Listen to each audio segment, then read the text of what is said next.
Hey there friends, Nibs again. Out here at the range tonight doing a little bit of plinking. And I've got a kind of a neat little concept for you guys to think about. We're going to call this a Mythbusters episode, I think. But what I have here is my trusty old H&R M12. Just did a fly swatter challenge with it. Almost did as good as my 52D. Range conditions are much better here. I'm at the second range, I guess you could call it. But what I'm going to be testing out here today is I've got my Federal auto match, and what I did was I weighed this out and basically I sorted them in about 0.2 of a grain sections. The lowest, no, that's the highest. The lowest was 51.3 grains, and there was a pretty good amount of those. And then the next, but the most, right in the middle, was 51.5 grains. So those were 51.2 and 3s went into the 1.3, 51.4 and 5 went into the 0.5 bag, and then 0.1, 0.6 went into the, or 0.6, 0.7 went into the this bag, and then 0.8s and 0.9s went into this bag. There wasn't really that many of them, but we're going to go ahead and test out. I know a lot of competition shooters do weigh and size and check the rim thickness and all sorts of things, but can we take a box of bulk ammo and make it super consistent? I shot that fly swatter challenge with this, with the sorted Federal auto match, and I got a 17 under horrible conditions, sunlight. My trigger was goofed up. I got the trigger working really nice now, but I'm just going to go ahead. So I'm going to start out with just a group with these. I'm going to call them by their tenths. These are the 0.5s. I'm going to do a 1 5-shot group with those just to make sure the barrel's warmed up and things are ready to go. And then what I was thinking I would do was do a group with each one to see which one actually grouped the best. But I'll also do a group taking 2 from each bag and kind of mixing them up and having 8 shots of the whole gamut, and intentionally sabotage my results in that one round. So let's go ahead and do a group with the 0.5s, and we'll see how they do. So there is I have 1-inch splatter bursts at 50 yards, and I'll shoot at the one at the top left, and I'll work my way down. Everybody keeps asking what this chain's about. I have no idea. I haven't been able to find anybody here at the club to tell me what that is about either. So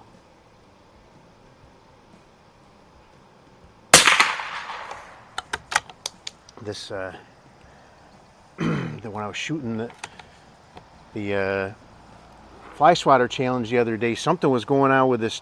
The whole action had shifted back just a little bit in the stock, and the trigger was binding up on the trigger guard, and it was like unbelievably heavy to pull. I just loosened them up. Actually, I took it out of stock and was goofing around with it, but I realized that I have to push it forward in the stock while I'm torquing the bolts down, and now it's ounces. I mean, it's like 5 or 6 ounces at the most. So, and that's what I remember it being before, and I don't know why it would have shifted and all of a sudden changed, but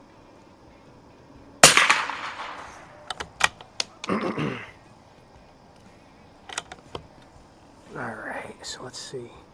Looking pretty darn good so far. So that is a 1-inch splatter burst that I am shooting at there. Basically, these are the pasters for the 8-inch splatter bursts.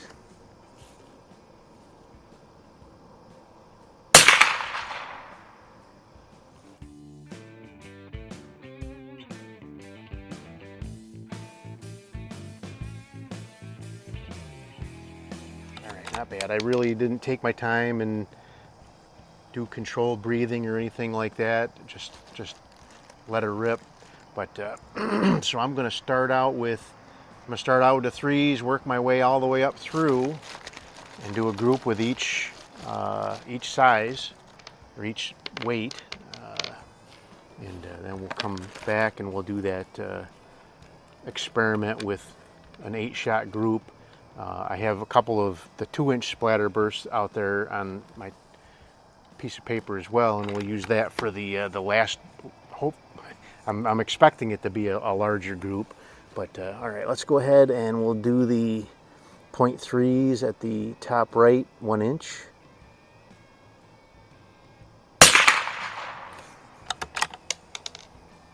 That's the trigger I remember. It's so nice.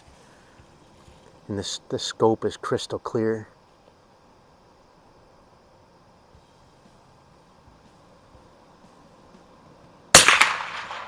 I ordered a fixture that's supposed to be able to clamp onto the back of any scope and allow you to take good pictures with a camera phone, they claim. So that should be here in the next couple days.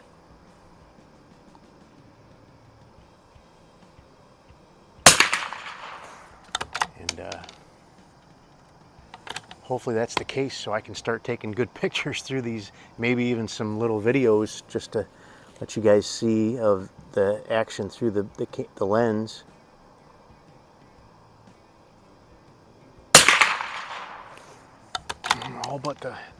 All but that one is in one ragged hole.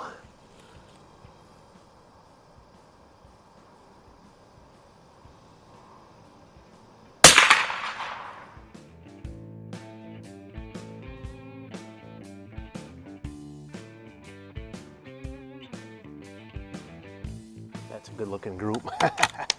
All right, let's do another group of the 5s. So that first group was just kind of a hurry up and get it done and get a little heat in the barrel and get it going. So let's see, we'll go to the next one down on the left. If I haven't said it already, I love this rest. I'm sorry I didn't do it sooner. That other one I was using is fantastic for the budget-friendly aspect of it, but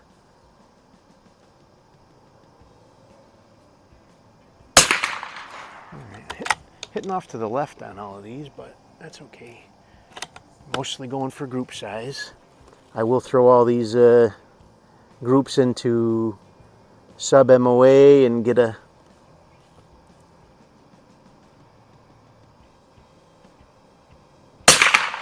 ooh. That one sounded, I wonder if I didn't sort that one properly. That one sounded loud.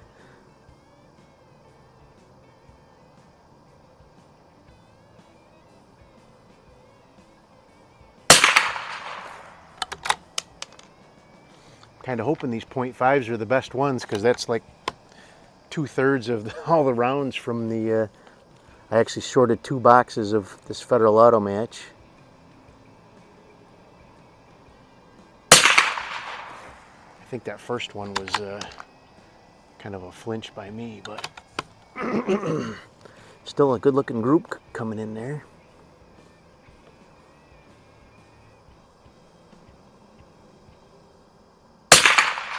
All right, one ragged hole.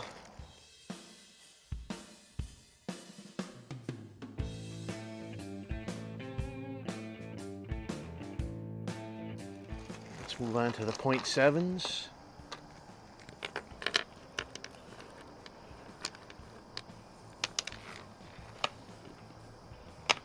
All right, 0.7s, 5 shots with the 0.7s. All right, here we go. Next little splatter burst.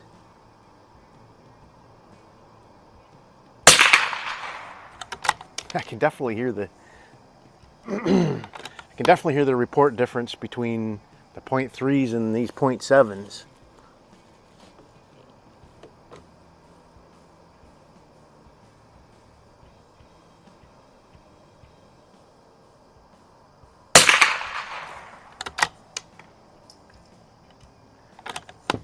.7s are actually what I used to shoot the fly swatter challenge the other day.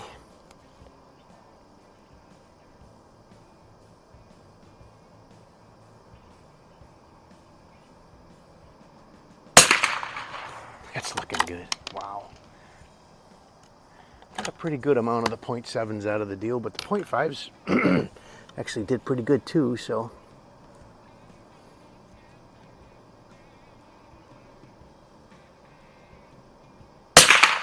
Oh, flyer up high. That's no good.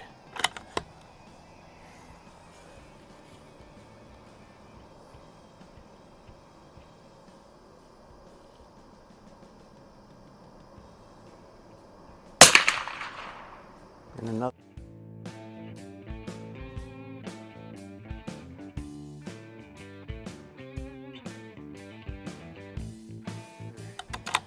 All but one ragged hole. So I don't have very many of these 51.9s, but we'll do a group with those anyway, just to see. Hopefully these aren't the best. That would kind of stink.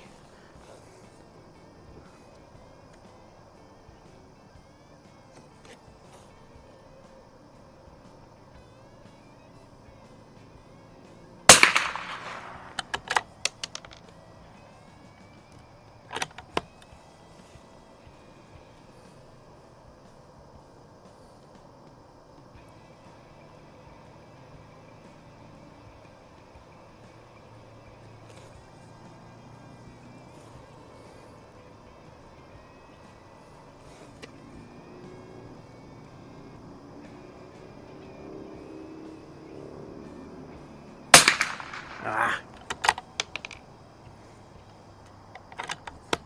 None of them groups are anything to complain about, though.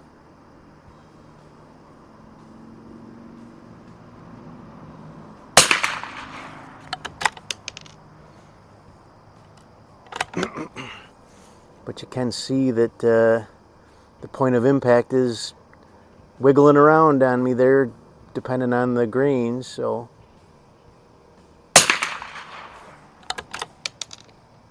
Overall, really seems like I'm putting together some pretty good groups here.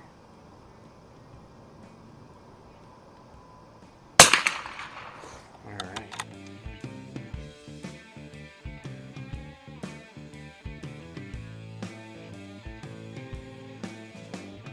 So now, let's see, I'm going to take 2 out of the .5 bag.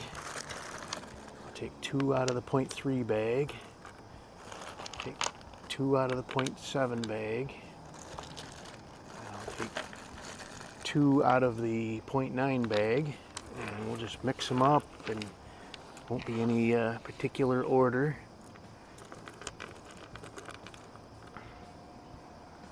And now I have, actually I have 2 of them, but I'll shoot at the upper 2-inch splatter burst down there.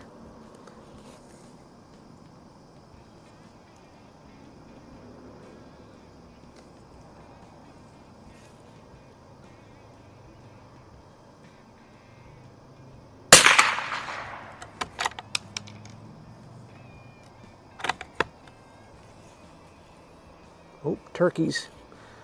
I got turkeys here too.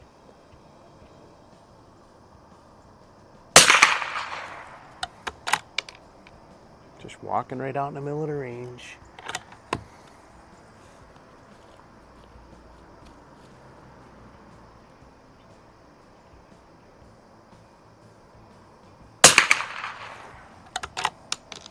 Definitely see the difference.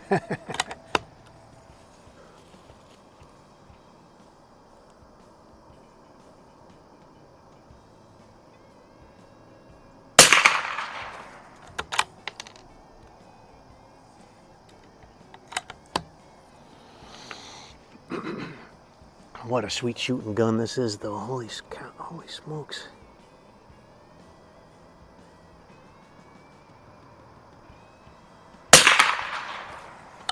That was a louder one. So overall, there was about 0.8 of a grain difference from the lowest to the highest. I don't know what the quality control standards are, but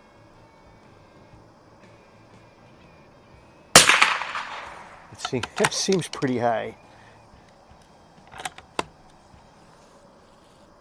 I know when I'm doing reloading, I'm trickling one for 1/10 of a grain.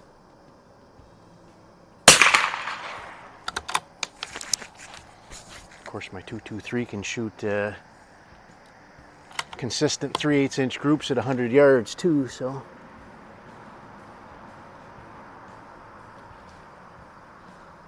All right, well, that is not terrible. It's not as big as I was expecting it to be.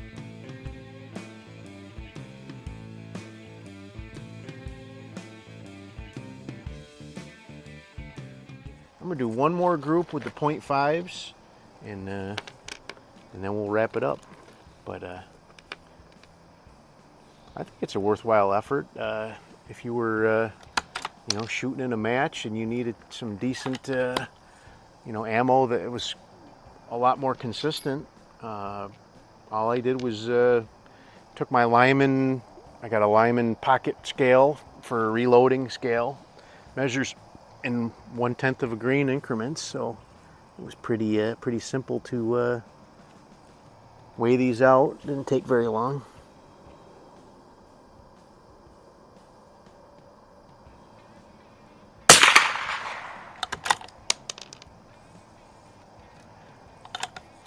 But I think this kind of consistency, so what I'm thinking about is with winter coming up soon, I'm going to need to have ammo in stock for doing my sporting rifle, and if I can get some consistent ammo here with just Federal Auto Match that I can buy for 20 bucks a box from Walmart, then I'll be in good shape for the winter. If not, I'll have to maybe use the Wolf or look for some other ammo to.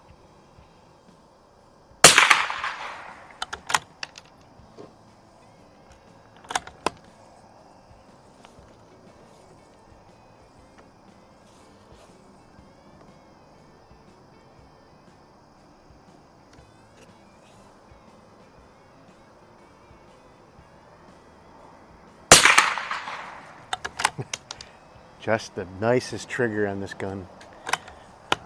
I was really disappointed the other night I couldn't utilize this superb trigger, but I still persevered and got it done.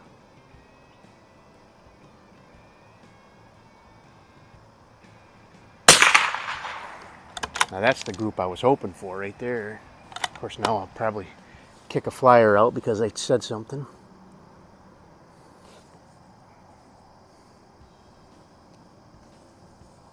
Mosquito!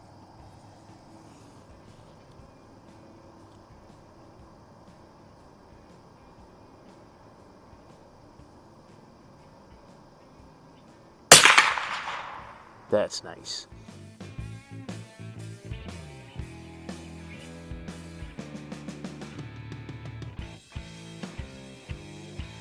Alrighty, so that's probably a little over 1/2 inch. I can live with that. That's really nice. So anyway, there you go. That is Mythbusters. Does sorting auto match by weight make any difference? I think it does.